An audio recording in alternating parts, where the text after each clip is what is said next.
अस्सलाम वालेकुम नाजरीन, फिर से मैं आपका स्वागत करता हूं आपका अपना यूट्यूब चैनल यूएस एजुकेटर्स में। तो आज मैं आपके लिए मारूजी सवाल लेकर आया हूं जो कि आपका गज़ल असनाफ से है। और जो है आपको जो है ये बहुत इंपॉर्टेंट आपके सिलेबस में है, तो इसका जो मारूजी सवाल है इसका जानना बहुत ज़रूरी है। तो चलिए बिना ताख़ीर किए हुए अपना जो ये ऑब्जेक्टिव सवाल है उसकी तरफ। उससे पहले अगर आप मेरे चैनल में नए हैं तो चैनल को सब्सक्राइब जरूर से ज़रूर कर लें। तो चलिए बिना ताख़ीर किए हुए पढ़ते हैं। पहले सबसे पहला क्वेश्चन है आज का, गज़ल किस ज़बान का लफ्ज़ है। ठीक है, यहाँ पे क्या दिया है, गज़ल किस ज़बान का लफ्ज़ है। यहाँ पे आपको दिया है अरबी या फिर फ़ारसी, उर्दू या फिर तुर्की। तो यहाँ पे दोस्तों गज़ल जो है अरबी ज़बान का लफ्ज़ है, तो यहाँ पे ए इसका बिल्कुल सही ऑप्शन है। अगला क्वेश्चन है दो नंबर में दिया है कि गज़ल के निशातुन सानिया, ठीक है, निशातुन सानिया का इमाम किसे कहा जाता है। यहाँ पे आपका ऑप्शन है हज़रत मोहानी, जिगर मुरादाबादी, उसके बाद मजरूह सुल्तानपुरी, उसके बाद शाद अजीम आबादी। तो इनका सी बिल्कुल सही है। मजरूह सुल्तानपुरी को जो है निशातुस सानिया का इमाम जो है कहा जाता है, तो इसका सी ऑप्शन बिल्कुल सही है। चलिए अगला क्वेश्चन देख लेते हैं। अगला क्वेश्चन है, गालिब ने बेरंग मन अस्त, ठीक है, बेरंग मन अस्त किसे कहा है। आपका ऑप्शन है अपने फ़ारसी कलाम को, अपने उर्दू कलाम को, ठीक है, अपनी गज़लों को, अपने खतूत को। तो गालिब ने इसका तीसरा ऑप्शन जो है, इसका जो है आपका तीन का बी बिल्कुल सही है। यानी इनका जो ये है, गालिब ने बेरंग मन अस्त जो है ये जो है बी को यानी अपने उर्दू कलाम को कहा है, तो इसका बी ऑप्शन बिल्कुल सही है। चलिए अगला प्रश्न देख लेते हैं। अगला प्रश्न आपका 4 नंबर में है। 4 नंबर में दिया है दोस्तों कि किसने किसने फ़ानी को या फिर सयात, ठीक है, फ़ानी को या सयात का इमाम करार दिया है। ठीक है, यहाँ पे आपका ऑप्शन है रशीद अहमद सिद्दीकी, उसके बाद बी में है अबुलैस सिद्दीकी, उसके बाद सी में है मजनू गोरखपुरी, उसके बाद डी में है अख्तर हुसैन रायपुरी। तो इसका जो ए ऑप्शन है बिल्कुल सही है। रशीद अहमद सिद्दीकी को फ़ानी को या सियात जो है का इमाम जो है करार दिया है, तो इसका ए ऑप्शन बिल्कुल सही है। चलिए अगला क्वेश्चन है आपका 5 नंबर में, मीर ने रेख्ता का मुस्लिमुल सबूत, ठीक है, का उस्ताद यानी मुस्लिम सबूत उस्ताद किसे कहा है। आपका ऑप्शन है यहाँ पे जाफ़र जटली, उसके बाद यहाँ पे दिया है इस्माइल अमरोही, उसके बाद सी में है वली दकनी, उसके बाद कुली कुतुब शाह। तो इसका जो है सी बिल्कुल सही ऑप्शन है दोस्तों। यानी इनका जो रेख्ता का जो मुस्लिम सबूत है, सबूत के उस्ताद जो है वली दकनी को कहा गया है, तो सी ऑप्शन इसका बिल्कुल सही है। अगला प्रश्न देख लेते हैं। अगला प्रश्न दोस्तों है कि दर्ज झेल में कौन सा खिताब गालिब का नहीं है। यानी आपका यहाँ पे खिताब दिया गया है, इनमें से गालिब का कौन सा खिताब नहीं है। यह है आपका नज़्मुद्दौला, उसके बाद दबीरुल मुल्क, उसके बाद आपका दबीरुल मलिक होगा, उसके बाद यहाँ पे निज़ाम जंग या फिर आपका खान बहादुर। तो इसका जो आपका जो ये है यानी खिताब है खान बहादुर गालिब का नहीं है, तो इसका जो डी ऑप्शन है बिल्कुल सही है। अगला प्रश्न देख लेते हैं, अगला सवाल देख लेते हैं 7 नंबर का। 7 नंबर में दिया है दोस्तों कि मिर्ज़ा गालिब का लक़ब क्या था। आपका नज़्मुद्दौला ऑप्शन है, उसके बाद मिर्ज़ा नौशान ऑप्शन है, उसके बाद दबीरुल मलिक है, उसके बाद आपका जो निज़ाम जंग है। तो यहाँ पे जो है आपका बी ऑप्शन बिल्कुल सही होगा। मिर्ज़ा गालिब का लक़ब मिर्ज़ा नौशा था, तो इसका बी ऑप्शन बिल्कुल सही है। चलिए अगला प्रश्न 8 नंबर का है। 8 नंबर में दिया है दोस्तों कि किसने वली को उर्दू शायरी का यानी बावा आदम कहा है। बावा आदम कहा है। आपका ऑप्शन है शुबली, उसके बाद फराक, उसके बाद मौलवी अब्दुल हक है, उसके बाद हाली है। तो इसका 8 है। यानी जो वली को उर्दू शायरी का बावा आदम कहा है वो है हाली ने कहा था, तो इसका डी ऑप्शन बिल्कुल सही होगा। अगला प्रश्न देख लेते हैं, अगला सवाल देख लेते हैं। अगला सवाल है दोस्तों यहाँ पे कि अपनी इब्तदाई तालीम मिर्ज़ा गालिब ने किससे पाई। यानी मिर्ज़ा अपनी इब्तदाई तालीम जो है शुरुआती तालीम मिर्ज़ा गालिब ने किससे पाई है। तो इसका ऑप्शन है आपका नज़ीर अकबर आबादी, मीर तकी मीर या फिर नवाब मुस्तफ़ा खान शफ यानी शेफ्ता, उसके बाद यहाँ पे बहादुर शाह जफ़र। तो इसका जो है ए ऑप्शन बिल्कुल सही है। नज़ीर अकबर आबादी से मिर्ज़ा गालिब ने जो है इब्तदाई तालीम हासिल की। चलिए अगला प्रश्न देख लेते हैं। अगला क्वेश्चन है आपका, अगला सवाल है, गज़ल का हर शेर मानवी एतबार से कैसा होता है। यानी गज़ल का हर शेर मानवी एतबार से कैसा होता है। आपका है जुदा गाना, बेरब्त, मसलसल, पेचीदा। यहाँ पे आपका जो ए होगा यानी जुदा गाना, यानी मानवी एतबार से जो गज़ल का पहला शेर जो है क्या होता है, हर शेर जो है मानवी एतबार से जुदा गाना होता है। इसका ए ऑप्शन बिल्कुल सही है। अगला प्रश्न है, अगला सवाल है, मसूर गम किसे कहा जाता है। आपका ऑप्शन है फ़ानी या फिर गालिब, उसके बाद नून मीम राशिद, उसके बाद अल्लामा राशिदुल खैरी। तो यहाँ पे जो है आपका डी ऑप्शन बिल्कुल सही होगा, अल्लामा राशिदुल खैरी। इनका जो मशहूर गम जो है अल्लामा राशिदुल खैरी को कहा जाता है, तो डी ऑप्शन इसका बिल्कुल सही होगा। अगला प्रश्न देख लेते हैं। अगला प्रश्न आपका है नासिख, ठीक है। यहाँ पे दिया है नासिक का नाम क्या था। आपका यहाँ पे ऑप्शन दिया है गुलाम हमदानी, उसके बाद बी में दिया है शेख इमाम बख्श, उसके बाद सी में दिया है शेख कलंदर बख्श, उसके बाद डी में दिया है ख्वाजा हैदर अली। तो दोस्तों इसका जो आपका 12 का जो है आपका बी बिल्कुल सही है, शेख इमाम बख्श नासिक का नाम था। तो बी इसका सही होगा। अगला प्रश्न है अबहाम गोई में किसे मलिका हासिल है। यानी आपका यहाँ पे दिया है आबरू, उसके बाद यहाँ पे दिया है मजमून, सी में है यकरंग, उसके बाद डी में दिया है शाह हातिम। तो यहाँ पे आपका 13 का ए बिल्कुल सही है, आबरू इसका सही आंसर है। ठीक है, अगला प्रश्न देख लेते हैं। अगला क्वेश्चन है, अगला सवाल है इस्तिलाह ज़बान की तहरीक से किस शायर का ताल्लुक है। यानी आपका इस्लाह, यहाँ पे ऑप्शन ये है, यानी इस्लाह ज़बान की तहरीक से आपका जो यानी तहरीक से किस शायर का ताल्लुक है। उसके बाद यहाँ पे ऑप्शन दिया है आपका मीर, उसके बाद बी में दिया है ज़ौक़, उसके बाद यहाँ पे दिया है नासिक, उसके बाद दिया है दाग। तो इसका भी आपका जो है सी बिल्कुल सही है, नासिक का जो इस्लाह ज़बान की तहरीक से ताल्लुक था, इसका सी ऑप्शन बिल्कुल सही है। अगला सवाल देख लेते हैं। अगला सवाल है 15 नंबर का। 15 नंबर का सवाल है दोस्तों कि दर्ज झेल में कौन गालिब का हम असर नहीं है, यानी उनके ज़माने का शायर नहीं है। तो यहाँ पे है मीर, उसके बाद आपका यहाँ पे शेफ्ता, मोमिन, उसके बाद डी में दिया है ज़ौक़। तो यहाँ पे जो 15 का ए बिल्कुल सही है, मीर जो है उनका हम असर शायर नहीं है, तो इसका ऑप्शन ए बिल्कुल सही है। अगला प्रश्न है 16 नंबर में दिया है कि दर्ज झेल में से कौन शायरी मजमुआ जिगर मुरादाबादी का नहीं है। यानी इनमें से कौन सा शायरी मजमुआ जो है जिगर मुरादाबादी का नहीं है। यहाँ पे शोला तोर, उसके बाद दागे जिगर, आतिशे गुल, उसके बाद गुले नगमा। तो 16 का आपका डी बिल्कुल सही है, यानी आपका जो गुले नगमा है ये जो है शायरी मजमुआ जो है जिगर मुरादाबादी का नहीं है। चलिए अगला क्वेश्चन देख लेते हैं। 17 का यहाँ पे दिया है शायर बेदिमाग किसे कहा जाता है। शायर बेदिमाग किसे कहा जाता है। आपका ऑप्शन है गालिब, बी में है मीर, और सी में है फराक, और डी में है मोमिन। तो इसका जो है आपका बी बिल्कुल सही है दोस्तों, यानी मीर को जो है शायर बेदिमाग किसे मतलब कहा जाता है। तो इसका जो ये है बी है ऑप्शन, ये बिल्कुल सही है। चलिए अगला प्रश्न देख लेते हैं। अगला प्रश्न आपको यहाँ पे दिया है 18 नंबर में। 18 नंबर में दिया है दोस्तों कि किसके नज़दीक गज़ल उर्दू शायरी की आबरू है। यहाँ पे अब्दुर्रहमान बिजनौरी, उसके बाद यहाँ पे है रशीद अहमद सिद्दीकी, उसके बाद मौलवी अब्दुल हक, उसके बाद अल्ताफ़ हुसैन हाली। तो इसका भी बी ऑप्शन बिल्कुल सही है दोस्तों, यानी रशीद अहमद सिद्दीकी के नज़दीक जो है गज़ल उर्दू शायरी की आबरू है। अगला प्रश्न देख लेते हैं 19 नंबर का। गालिब की सन पैदाइश क्या है। आपका ऑप्शन है यहाँ पे 1794, उसके बाद यहाँ पे 1795, उसके बाद यहाँ पे 1796, और उसके बाद यहाँ पे दिया है 1797। तो यहाँ पे आपका जो 19 का डी ऑप्शन बिल्कुल सही है, यानी आपका जो गालिब की सन पैदाइश है वो है 1797। डी ऑप्शन इसका बिल्कुल सही है। तो इसको जो है बढ़िया से याद कर लीजिएगा, बेहतरीन से इसको ध्यान में रखिएगा। ये जो है इंपॉर्टेंट VVI सवाल है, यानी आपका जो है ये है कितना का है आपका, ये आपका 1797 में गालिब की शन पैदाइश है।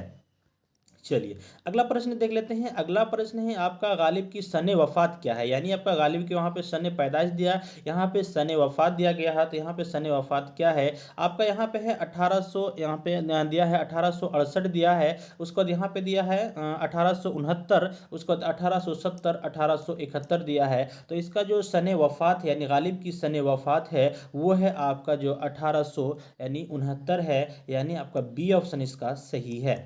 चलिए अगला प्रश्न देख लेते हैं। अगला प्रश्न आपका 21 नंबर का है। 21 नंबर में दिया है दोस्तों गज़ल के पहले शेर को क्या कहा जाता है। गज़ल के पहले शेर को क्या कहा जाता है, मक्ता, या फिर आपका मतला, या फिर हसन मतला, या फिर मतला सानी। तो इसका भी बी ऑप्शन बिल्कुल सही है। गज़ल के पहले शेर को क्या कहते हैं, मतला कहते हैं। तो इसका बी ऑप्शन बिल्कुल सही है। अगला प्रश्न देख लेते हैं। अगला प्रश्न है गज़ल के जिस शेर में शायर अपना तखल्लुस इस्तेमाल करता है उसे क्या कहते हैं। यहाँ पे बेयत कहते हैं, या या फिर मतला, मक्ता या फिर जुल मतला कहते हैं। तो इसका सी ऑप्शन बिल्कुल सही होगा, यानी शायर मतलब गज़ल में जिस शेर में शायर अपना जो तखल्लुस इस्तेमाल करता है उसे हम मक्ता कहते हैं। तो इसका जो सी ऑप्शन है ये बिल्कुल सही है। अगला प्रश्न है 23 नंबर में दिया है दोस्तों, ख्वाजा हैदर अली किस शायर का नाम है। यानी ख्वाजा हैदर अली किस शायर का नाम है, आतिश है या फिर ज़राअत है या फिर नासिक है या फिर आपका फ़ानी है। तो इसका जो ए बिल्कुल सही है, यानी ख्वाजा हैदर अली आतिश का नाम है। तो ये ऑप्शन ए बिल्कुल इसका सही है। अगला प्रश्न देख लेते हैं। अगला प्रश्न 24 नंबर में है। 24 नंबर में है, मीर का इंतकाल कहाँ हुआ।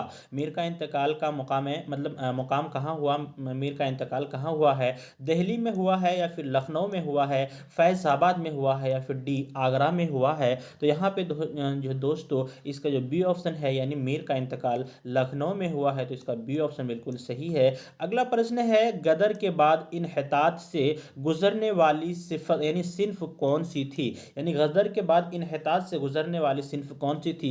मरसिया, नज्म, उसके बाद कसीदा दिया है, डी में गज़ल दिया है। तो यहाँ पे आपका डी ऑप्शन बिल्कुल सही है, गदर के बाद इन्हितात से गुजरने वाली सिन्फ गज़ल थी। तो यहाँ पे डी ऑप्शन बिल्कुल सही होगा। अगला प्रश्न है 26 नंबर में दिया है कि दर्ज झेल में कनौतियत का इमाम कौन है। ऑप्शन ए में है मीर, बी में है ज़ौक़ और सी में है गालिब, डी में है मोमिन। तो यहाँ पे ए बिल्कुल ऑप्शन सही है, यानी दर्ज झेल में कनौतियत का इमाम जो मीर है। तो इसका जो ऑप्शन ए है बिल्कुल सही है।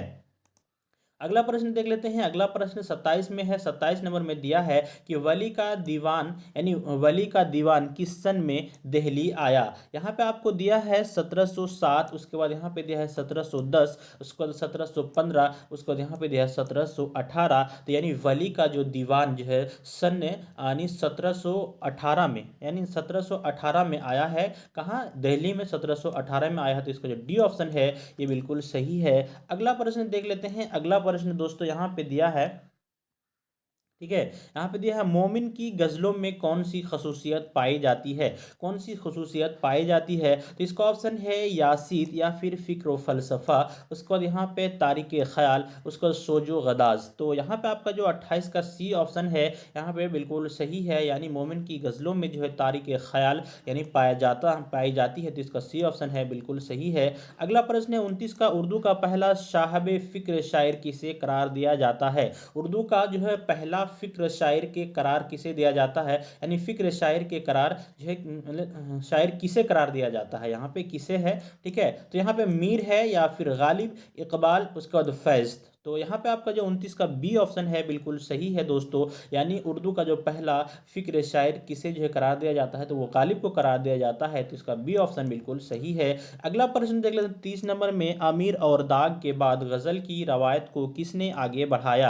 यानी अमीर और दाग के बाद गज़ल की रवायत को किसने आगे बढ़ाया। यहाँ पे आपका ऑप्शन है फैज़, उसके बाद फ़ानी, उसके बाद हसरत, उसके बाद असगर। तो इसका सी ऑप्शन बिल्कुल सही है, अमीर और दाग के बाद गज़ल की रवायत को हसरत ने आगे बढ़ाया। तो इसका सी ऑप्शन बिल्कुल सही है, इसके साथ हम चलेंगे। चलिए अगला प्रश्न देख लेते हैं 31 नंबर पर। 31 नंबर पर हम देखते हैं कि क्या दिया हुआ है। 31 नंबर में दिया है कि जदीद गज़ल में नरम लहजे का शायर किसे कहा जाता है। यानी जदीद गज़ल में नरम लहजे का शायर किसे कहा जाता है।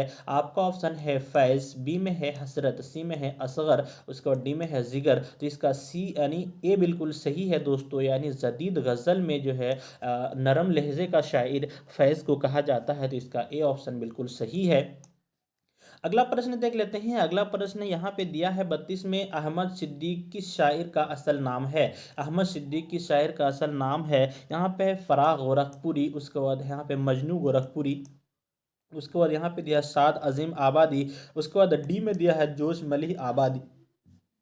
तो इसका बी ऑप्शन बिल्कुल सही है 32 का, यानी मजनू गोरखपुरी को जो है का जो नाम है वो अहमद सिद्दीक जो है इनका असल नाम है। तो इसका बी ऑप्शन बिल्कुल सही है। अगला प्रश्न देख लेते हैं 33 नंबर में। 33 नंबर में दिया है, मक्र शायराना किस शायर के कलाम की एक खसूसियत है। आपका ऑप्शन है मोमिन, बी दाग, उसके बाद सी में है गालिब और डी में है ज़ौक़। तो इसका भी ए बिल्कुल सही है, यानी मक्र शायराना यानी मोमिन शायर के कलाम की एक खसूसियत है। तो इसका इसका जो ऑप्शन ए है बिल्कुल सही है। अगला प्रश्न देख लेते हैं दोस्तों 34 नंबर में दिया है कि मोमिन खां मोमिन के लिए मक्र शायराना का इस्तेमाल किसने किया। आपका ऑप्शन है ज़िया बदायूनी, उसके बाद फराह गोरखपुरी, उसके बाद मजनू गोरखपुरी, उसके बाद मजरूह सुल्तानपुरी। तो 34 का भी ए बिल्कुल सही है दोस्तों, यानी ज़िया बदायूनी जो है इनका जो है क्या है, मोमिन की जो यानी खां मोमिन के लिए मक्र शायराना का इस्तेमाल इन्होंने ही किया था। इसका ए ऑप्शन बिल्कुल सही है। अगला प्रश्न है दोस्तों 35 नंबर में दिया है दोस्तों, उर्दू का सूफी शायर किसे कहा जाता है। ये आपका जो है अकबर है, या फिर आपका दर्द है, या फिर हाली है, या फिर आज़ाद है। तो इसका भी आपका जो है बी, यानी इनका जो उर्दू का जो सूफी शायर जो है दर्द को कहा जाता है। इसका बी ऑप्शन बिल्कुल सही है। अगला प्रश्न देख लेते हैं। अगला प्रश्न आपका 36 नंबर में है। 36 नंबर में दिया है कि मीर ने उर्दू के कुल कितने दीवान है, यानी मीर मीर के उर्दू के कुल कितने दीवान है। यहाँ पे दिया है आपका 5, 6, उसके बाद 7, उसके बाद 8 दिया है। तो यहाँ पे आपका जो है सी ऑप्शन बिल्कुल सही है, यानी मीर के जो उर्दू के कुल जो है 7 दीवान है। तो इसका सी ऑप्शन है बिल्कुल सही है। अगला प्रश्न देख लेते हैं 37 नंबर का। 37 नंबर में दिया है दोस्तों कि हिंदुस्तान में दो अलहामी, ठीक है, दो अलहामी किताबें हैं। एक वेद मुक़द्दस, एक क्या है वेद मुक़द्दस, और दूसरी दीवान गालिब। ठीक है, यहाँ पे ये जुमला किसका है। यहाँ पे आपका ऑप्शन है अब्दुर्रहमान, ठीक है, अब्दुर्रहमान बिजनौरी। उसके बाद यहाँ पे दिया है रशीद अहमद सिद्दीकी, यहाँ पे दिया है कलीमुद्दीन अहमद, उसके बाद डी में दिया है अल्ताफ़ हुसैन हाली। तो इसका ए बिल्कुल सही है, यानी अब्दुर्रहमान बिजनौरी का जो है ये जुमला है कि हिंदुस्तान में दो अलहामी किताबें हैं, एक जो है वेद मुक़द्दस और दूसरी दीवान गालिब।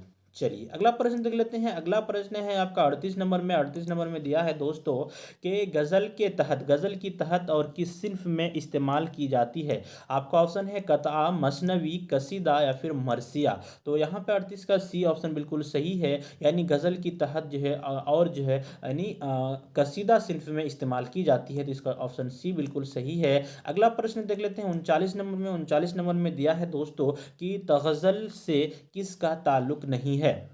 ऑप्शन है अबहाम, उसके बाद जजालत, उसके बाद नगमगी, उसके बाद सोज व गदास। तो इसका भी बी ऑप्शन बिल्कुल सही है, जजालत का जो है ताल्लुक नहीं है तगज़ल से। तो इसका बी ऑप्शन बिल्कुल सही है। अगला प्रश्न है 40 नंबर में। 40 नंबर में दोस्तों दिया है कि गुले नगमा पर फराग गोरखपुरी को अदब का कौन सा यानी अवार्ड मिला, यानी अदब का कौन सा अवार्ड मिला। यहाँ पे आपका ऑप्शन है रियासती साहित्य अकेडमी, उसके बाद इकबाल सम्मान, उसके बाद यहाँ पे नोबल प्राइज़, या फिर ज्ञानपीठ का। तो यहाँ पे 40 का आपका डी बिल्कुल सही ऑप्शन है, यानी आपका गुले नगमा पर फराग गोरखपुरी को अदब का जो है ज्ञानपीठ का अवार्ड मिला। तो इसका जो डी ऑप्शन है दोस्तों ये बिल्कुल सही है। चलिए अगला प्रश्न की तरफ चलते हैं। 41 नंबर पर 41 नंबर पर हम देखेंगे कि क्या है सवाल। 41 नंबर में दिया है दोस्तों कि किस इस्तिलाह से गज़ल का ताल्लुक नहीं है। आपका ऑप्शन है रदीब, काफिया, उसके बाद अजमाल, उसके बाद यहाँ पे अबहाम, उसके बाद अतनाब। तो इसका डी ऑप्शन बिल्कुल सही है, यानी गज़ल का ताल्लुक जो है यानी अतनाब से नहीं है। तो इसका डी ऑप्शन बिल्कुल सही है। अगला प्रश्न देख लेते हैं 42 नंबर में। 42 नंबर में दिया है कि किन शायरों के अहद को, यानी किन शायरी के अहद को उर्दू शायरी का अहद यानी अहद ज़री कहा जाता है। आपका ऑप्शन है जिगर व असगर, उसके बाद आतिश व नासिक, उसके बाद यहाँ पे मीर व सौदा, उसके बाद डी में है ज़ौक़ व गालिब। तो यहाँ पे दोस्तों आपका जो 42 का है सी है, यानी आपका मीर व सौदा के जो है यानी अहद को जो है शायर का जो है अहद ज़री कहा जाता है। तो इसका सी ऑप्शन बिल्कुल सही है।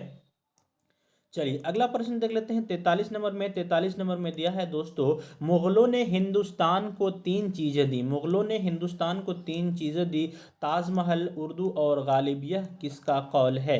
यहाँ पे आपका ऑप्शन है हाली ने, या फिर रशीद अहमद सिद्दीकी ने, या फिर अब्दुर्रहमान बिजनौरी ने, या फिर कलीमुद्दीन अहमद ने। तो इसका बी ऑप्शन बिल्कुल सही है। ये अल्फाज जो है ये कौल जो है आपका रशीद अहमद सिद्दीकी का है कि मुग़लों ने हिंदुस्तान को तीन चीज़ें दी, ताजमहल, उर्दू और गालिब। ये तीन चीज़ें मुग़लों ने दी। ये कौल जो है आपका रशीद अहमद सिद्दीकी का है। तो इसका बी ऑप्शन बिल्कुल सही है।